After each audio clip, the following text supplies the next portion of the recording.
BFM Business, Intégral Placement, idée de placement. Vous savez qu'on est à l'affût de toutes les pistes d'investissement pour vous permettre notamment de diversifier vos placements. On en parle avec Philippe Gourdelier. Bonjour Philippe. Bonjour. Merci de nous rejoindre, le cofondateur de Patriméa. Vous nous emmenez en forêt aujourd'hui. On va parler GFF, à comprendre groupement foncier forestier. Là, on a les deux pieds dans le réel, c'est ça? C'est ça, on a les deux pieds dans le réel. On achète de la terre. Donc c'est un placement immobilier. On est vraiment sur un actif tangible, un actif réel qui permet, comme certains investisseurs le souhaitent, de sortir un peu de l'assurance vie, de la banque, vraiment du tangible. Il y a d'autres groupements fonciers agricoles, entre guillemets. On a évoqué ici souvent celui le GFV, le groupement foncier viticole. Là, on voit bien un groupement foncier viticole. On imagine, on va vendre les bouteilles de vin, etc. En forêt, qu'est-ce qui va créer finalement du rendement, des revenus? Alors, qu'est-ce qu'on fait avec sa forêt? Quand on investit dans un groupement foncier forestier, donc on vient chercher déjà un investissement tangible, un actif réel. On vient diversifier son patrimoine. Vous l'avez dit ce matin, Guillaume, on vient enraciner son patrimoine, c'est exactement ça. Donc on cherche quelque chose qui est différenciant, qu'on n'a pas forcément, qu'on peut pas forcément avoir en direct, parce que acheter une forêt, ça coûte 100 000, 200 000, 300 000, 400 000 euros, et puis il faut connaître, c'est pas simple. Là, pour 2 000, 5 000, 10 000, 20 000, 50 000 euros, on peut avoir des groupements forestiers sur différents massifs, différentes régions, donc différentes essences de bois. Donc c'est assez intéressant. Et donc pour répondre à votre question, c'est on place de l'argent dans une société civile qui va acheter de la terre avec des bois, et puis on est rémunéré avec les coupes de bois, ou alors avec les loyers de chasse, ou de la pêche s'il y en a. Donc on a globalement des revenus qui peuvent être de sources différentes. Et tout ça fonctionne un peu comme un GFV, c'est-à-dire qu'on trouve un exploitant auquel on confie tout ça? Voilà, c'est pas presque. Disons que on n'a pas un bail comme un GFV où le vigneron passe un bail et nous rémunère en bouteille ou en argent. Là, on a un gérant qui s'occupe de la gestion du groupement foncier forestier, donc il s'occupe de couper les bois, de nettoyer les bois, etc., de s'occuper des assemblées générales avec les associés. Mais les revenus que l'on touche, c'est lorsque le gérant vend les bois, et donc on touche les subsides de ces ventes de ces coupes de bois.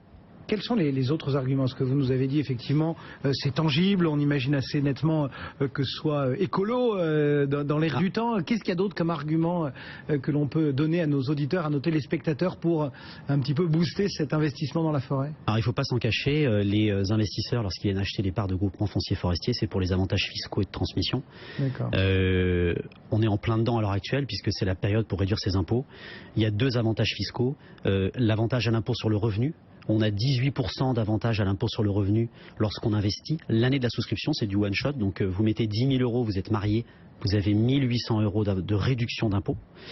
Donc c'est plafonné en montant investi à 5 700 euros pour une personne seule et 11 400 pour un couple. Si vous mettez 20 000, vous aurez toujours le même montant que si vous mettez 11 400.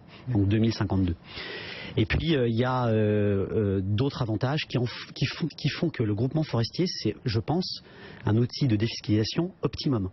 Vous avez un abattement de 75% à la transmission.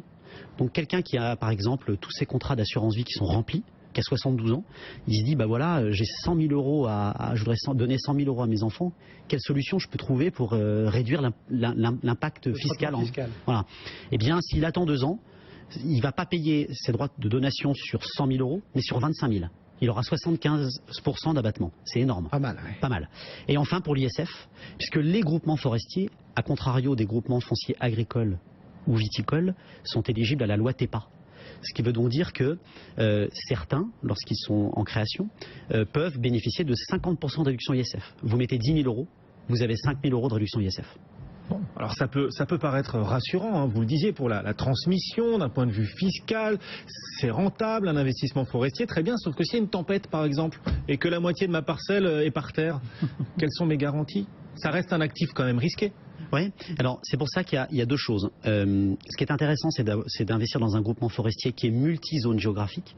Vous avez un groupement forestier par exemple qui peut avoir une forêt dans les Landes, une forêt dans la Nièvre, une forêt dans la Meuse, et une autre forêt par exemple. Donc là, vous diversifiez vos risques avec des essences différentes. Mais c'est ça, diversifier les arbres aussi. Parce que... Voilà. Au sein même du groupement forestier, si vous prenez un groupement forestier avec une forêt dans les Landes, évidemment, on a plus de risques. Alors, il y a des assurances. Donc les assurances permettent de couvrir des frais de replantation ou autres, mais bien évidemment, la valeur des bois n'est pas la même lorsque les bois ont 2 ans viennent d'être plantés que lorsqu'ils ont 50 ans. Donc la valorisation de la part, puisqu'on a 2 paramètres lorsqu'on achète une part, comme finalement une SCPI ou un groupement foncier viticole, il y a l'aspect rendement et l'aspect valorisation de la part. Donc la valorisation de la part va baisser si on a une tempête et que la moitié des bois sont par terre. Bien sûr. Tout à fait. Quels autres risques aujourd'hui afférents à ce groupement foncier forestier? Alors on a 3 types de risques. On en a parlé tout à l'heure, donc le risque en capital. Ça, c'est un risque en capital lorsqu'on a un incendie ou une tempête. On a le risque d'évolution du rendement. Il peut y avoir 0 rendement une année parce qu'il n'y a pas de coupe de bois. Ouais. Et puis on a aussi le risque, et ça c'est celui qu'il faut regarder le plus, qui est la liquidité. C'est-à-dire qu'un groupement forestier, c'est entre 1 million et 10 millions d'euros de taille et une centaine d'associés. Donc ce qui veut dire que la liquidité... On ne se file pas comme ça, quoi. Voilà, la liquidité, elle n'est pas optimum. Ce n'est pas une liquidité... On ne revend pas ses parts comme une action. Ça peut prendre 3 mois, 6 mois, 1 an pour revendre ses parts de groupe. Il y a quand même un marché secondaire. Il y a un marché secondaire pour une seule raison, qui est importante, c'est que l'avantage fiscal à l'impôt sur le revenu est transmissible. Ouais. Lorsque vous achetez des parts de FIP ou de FCPI, par exemple, si vous avez besoin de revendre vos parts dans les 5 ans, ou dans les 6 ans ou 7 ans, peu importe, vous n'avez pas de marché secondaire parce que celui qui va racheter n'a pas les 18% d'avantage fiscal. Dans le groupement forestier, il l'a. Et comment est-ce qu'on fait pour choisir son groupement foncier? Alors comme c'est de l'immobilier, les règles sont les mêmes, c'est-à-dire c'est l'emplacement et la forêt. C'est-à-dire où est-ce qu'elle est située, dans quelle région, on en a parlé, est-ce que c'est dans une région à risque de tempête, est-ce qu'elle est trop en altitude, donc les arbres poussent moins vite, l'hygrométrie, est-ce que l'accès est facile, quelles sont les essences, quel âge on les bois, est-ce qu'ils sont jeunes, vieux, s'ils sont vieux on aura plus de rendement. Enfin, globalement c'est d'abord ça. Ensuite, qui est le gérant?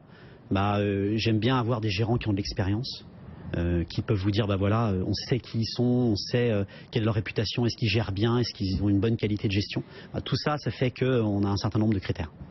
Et on peut espérer, escompter quel rendement? Parce qu'il faut quand même parler de choses qui fâchent. Bien sûr, bien sûr. Alors ça fâche pas trop en fait quand on y réfléchit.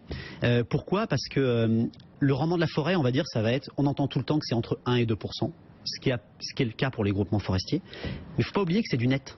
C'est-à-dire que la fiscalité sur les coupes de bois est très faible. Ce qui veut dire que lorsqu'on affiche 1 à 2% de rendement, c'est du net. Donc ce qui veut dire que c'est supérieur à un livret A par exemple.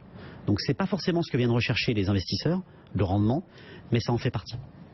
Donc ça, et l'évolution du prix de la part, qui est l'autre paramètre, sur certains groupements, on a doublé en 10 ans. Donc c'est intéressant. Ouais. On trouve ça quoi? Chez son boulanger? On peut trouver ça là où il y en a. C'est un produit assez rare, parce que c'est peu connu. Si vous sortez dans la rue et que vous parlez d'un groupement, d'un GFF, peu de gens vont vous dire ce que c'est. Ouais, enfin la collecte progresse quand même d'année en année. La collecte progresse. La collecte progresse. C'est quoi? C'est un truc de spécialiste ou en se pointant au guichet de sa banque et en n'étant pas trop exigeant, on trouvera... Donc vous venez chez Patrimia, vous pouvez en avoir, mais c'est un truc de spécialiste. On a bien compris. On trouve pas n'importe où, parce que les banques le proposent quasiment plus. Donc c'est vraiment un produit de niche. Philippe Gourdelier pour Patrimea et ce focus proposé ce matin sur les groupements fonciers forestiers. Vous mettre du bois dans vos placements? Oui, mettre du bois dans vos placements, construire des placements avec de la forêt, voilà. Et bénéficier surtout des avantages fiscaux, c'est ce que vous expliquez, ou pour la transmission également, l'avantage fiscal et en termes de transmission d'acheter une forêt. Le CAC 40 en ce moment recule toujours de 0,6%. Allez, tout de suite, on répond à vos questions.